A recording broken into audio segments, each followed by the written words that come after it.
Hello student of class 8. This is second chapter in geography. The name of chapter is resources, land, soil and water. Through this lesson we will try to know about land resources, land use, mountains and plateaus. Okay?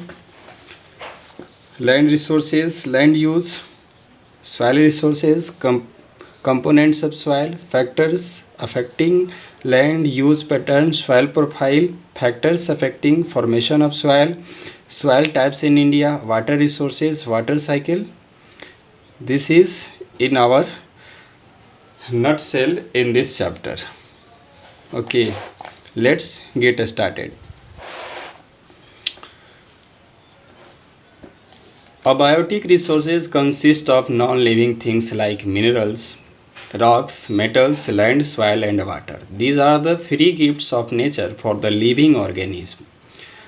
The land, soil and water are the most significant abiotic resources on the earth. अब देखिए abiotic संसाधन, abiotic means होता है अजैविक संसाधन। अजैविक संसाधन में निर्जीव चीज़ें आती हैं, जैसे कि मिनरल्स हो गया, खनिज हो गया, चट्टान हो गया, मेटल्स धातुएं हो गई, ज़मीन, मिट्टी तथा जल, ये सब मिल करके अबायोटिक रिसोर्स का फॉर्मेशन करते हैं या अबायोटिक रिसोर्स के ये पार्ट हैं। ये सब प्रकृति द्वारा जीवधारियों को मिली हुई मुफ्त में उपहार हैं। भूमि, मिट्टी, जल, ये सब महत्वपूर्ण अजैविक संसाधन हैं पृथ्वी पर के।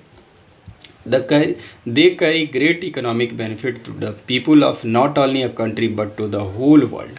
The economic prosperity of a region is based on the availability of these resources.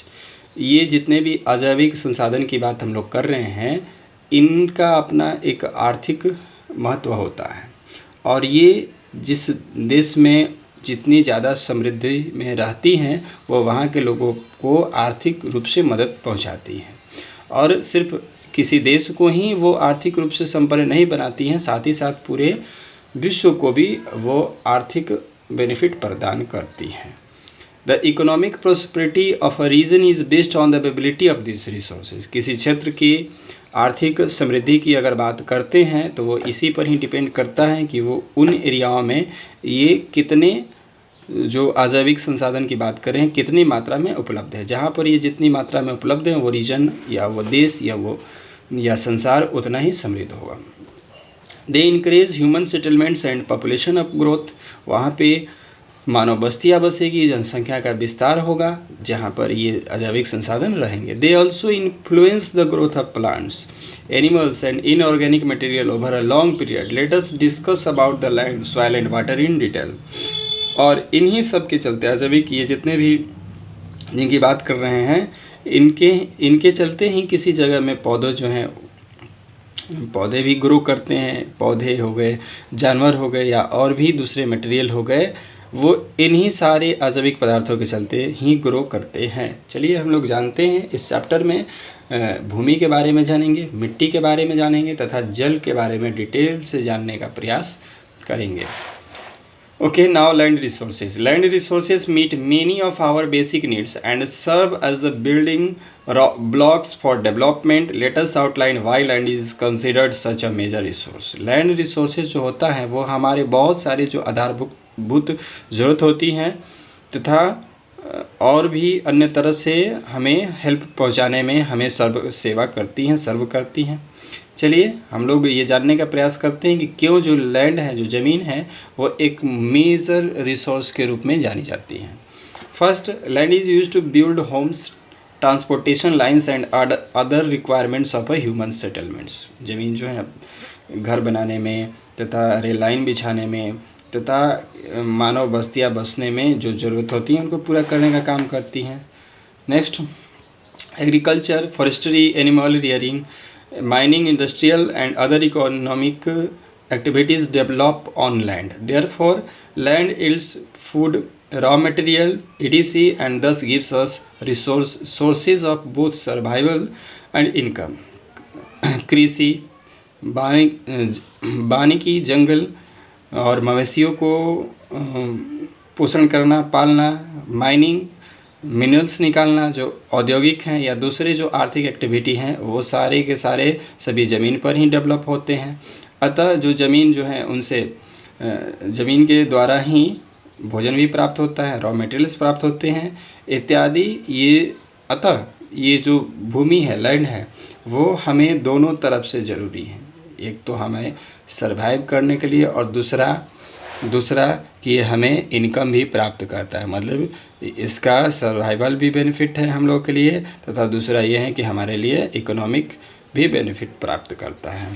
Third, land provides us with many scenic spots that humans visits for recreation and enjoyment. ज़मीन ऐसे हैं, भूमि ऐसे हैं, कुछ इस धरती पर के कुछ हिस्से ज़मीन के ऐसे भी हैं जो बहुत ही सुंदर रमणीय दृश्य प्रदान करते हैं। मानो लोग वहाँ जाते हैं, घूमते हैं, एंजॉयमेंट करते हैं, तो ये भी एक बेनिफिट ही हुआ। इसको हम लोग बोल सकते हैं। इससे पीछे के चैप्टर में पढ़े थे कि किसी रिसोर्सेज का एक अपना ये भी बेनिफिट होता है, scenic benefit. Now land use. The utilization of land by humans for various purposes is known as land use. भूमि का उपयोग मानव द्वारा अलग अलग उद्देश्यों से किया जाता है, उसको हम लोग ज़मीन का यूज या भूमि यूज कहते हैं। वर्तमान समय में लगभग 32% जो है पृथ्वी का वो वन से घिरा हुआ है, 26% जो है वो चारागाह घास से घिरा पड़ा है, 1% जो है उस पर अस्थायी रूप से क्रॉप्स होते हैं, और 10% जो है वो कृषि योग्य भूमि है, तथा 31% जो है वो दूसरे अन्य कार्यों के लिए किया जाता है। बताया जा रहा है कि कल्टीवेशन जितने क्षेत्र पर कृषि की जाती है, ज़मीन के जितने भूभाग पर कृषि की जाती है वो बहुत ही सीमित है। सीमित इस कारण से हैं due to constants put by the elements of physical environment. हमारे पर्यावरण के रुकावट के चलते या अवरोध के चलते, मीन्स कि समय पर बारिश ना होना, समय जो पर्यावरण को जो कृषि संबंधी जो सपोर्ट करने वाले तत्व हैं उसमें कमी के कारण जो कृषि वाला क्षेत्र है उस पर हम लोग कम ही कृषि कर पाते हैं। मतलब ज़मीन का जितना एरिया हम लोग को कृषि करना चाहिए उसकी अपेक्षा बहुत कम पे ही हम लोग कृषि करते हैं। बाकी जो अन्य कार्य आप देख रहे हैं कि 32% जो है वो वन है, 26% जो है पास्चर है, 26% पास्चर है, और 1% जो है अंडर परमानेंट क्रॉप्स है। जबकि 31% जो है 10% जो है अरेबल है, कृषि जो भूमि है, लेकिन कर रहे हैं हम लोग 1%। Right. Land use basically depends on various physical and human factors. किसी भूमि का उपयोग हम लोग करते हैं तो वो मुख्यतः फिजिकल या वेरियस फिजिकल भौतिक तथा मानवीय कारणों पर डिपेंड करता है कि उस ज़मीन का उपयोग कैसे करना है या किन उद्देश्यों के लिए कर रहा है। Land forms. The surface of the earth is not uniform, it is uneven everywhere. We can divide land into 3 landforms: mountains, plateaus and plains. बताया जा रहा है कि पृथ्वी का जो सतह है वो एक समान नहीं है। जैसे कि स्कूल के यूनिफॉर्म जो होते हैं सभी बच्चे के एक समान होते हैं, ऐसा नहीं है। पृथ्वी का जो सतह है वह अनइवन है, एक समान नहीं है। कहीं पर ज़मीन का सतह नीचे है, नीचे धसा हुआ है, तो कहीं पर ऊपर उठा हुआ है, तो कहीं एक समान है। सबको अलग अलग नाम दिया गया है। जनरली हम लोग इनको 3 स्वरूप में बांटे हैं, माउंटेन्स, प्लेट्यूज और प्लेन्स में। Mountains are high altitude regions on the surface of the earth. They have steep sides and high peaks. A mountain range is formed where these mountains form a long chain. Mountains पर्वत जो होते हैं पृथ्वी के सतह का वह हिस्सा होता है जिसकी ऊंचाई होती है, थोड़ा ऊपर उठे हुए रहते हैं, तथा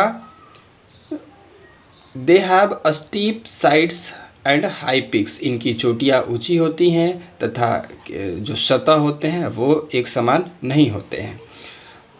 माउंटेन रेंज इज एक पहाड़ों की श्रृंखला वहाँ तैयार होती हैं, वहाँ निर्माण होती हैं जहाँ पर निर्माण होती हैं पहाड़ों की श्रृंखला, तो उसको हम लोग माउंटेन रेंज के नाम से जानते हैं।